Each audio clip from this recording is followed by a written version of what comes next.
The words didn't sting, not the way he thought they would.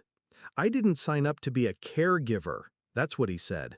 Cold, efficient, like reading a script he'd rehearsed in the mirror.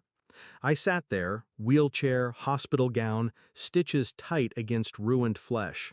One leg gone, and he, perfectly intact, not even a scratch. I want a divorce, he added, almost bored. I smiled, slowly, carefully. Let's tell your parents together. Because I already knew what he didn't. I still had the dashcam footage. We weren't always like this. I met him when I was 24, at a networking event I hadn't even wanted to attend. He was magnetic, confident. His laugh carried across the room and found me like it was looking for me. He called the next day, took me to dinner, took me to bed, took me into a life that felt like security, stability, permanence. My family loved him. His parents adored me. I thought I'd won. But marriages don't break all at once. They erode. Tiny fractures, hairline cracks. Him staying late, him hiding his phone, him smiling a little too wide when I asked simple questions.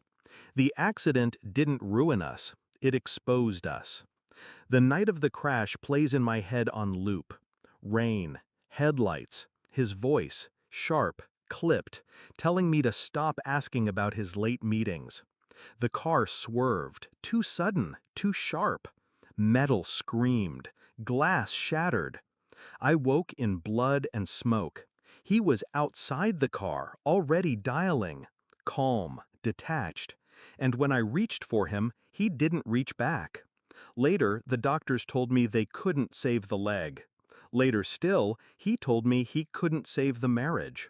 What he didn't know was that my dashcam never stopped recording. I watched it in the hospital at 2 a.m., alone in the dark.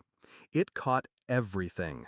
His hands on the wheel, his deliberate yank, the way he muttered under his breath. That should do it. He didn't know I heard, didn't know the car's mic picked it up. It wasn't an accident, it was strategy. Because disabled wives don't look good on the arm of ambitious men.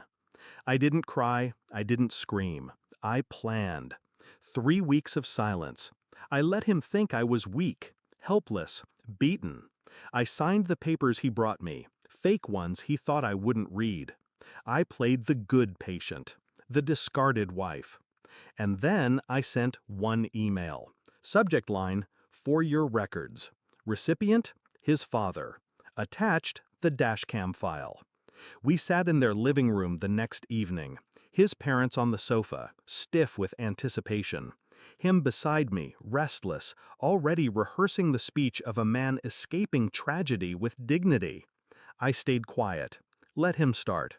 Mom, Dad, the accident changed everything. She'll need care, and well, I can't. It's not fair to me, it's not fair to her. We've agreed to separate. I watched his mother's eyes widen, his father's jaw tighten. Why don't we show them something first? I said softly. I reached into my bag, pulled out the USB, plugged it into their television, and pressed play. The room went silent. Rain on the windshield, his hands, that muttered line, "That should do it." His mother gasped. His father stood up, fists clenched. My husband's face drained of color. "That's edited," he stammered. But his father's voice cut through him like steel. "Shut up." The fallout was immediate. His parents withdrew their financial backing from his business. His father cut him out of the will. His mother, who once called him her pride, couldn't even look at him. And me? I didn't yell, I didn't gloat. I simply handed them the divorce papers. The real ones. Drafted by my lawyer, favoring me heavily. Alimony secured, assets divided. His reputation finished. He signed. He had no choice. Afterward, he tried to beg, said he didn't mean it, said he panicked. But I knew the truth. I saw the calculation in his eyes that night. The same calculation that once made me fall in love. Only now it was turned against me, and he lost.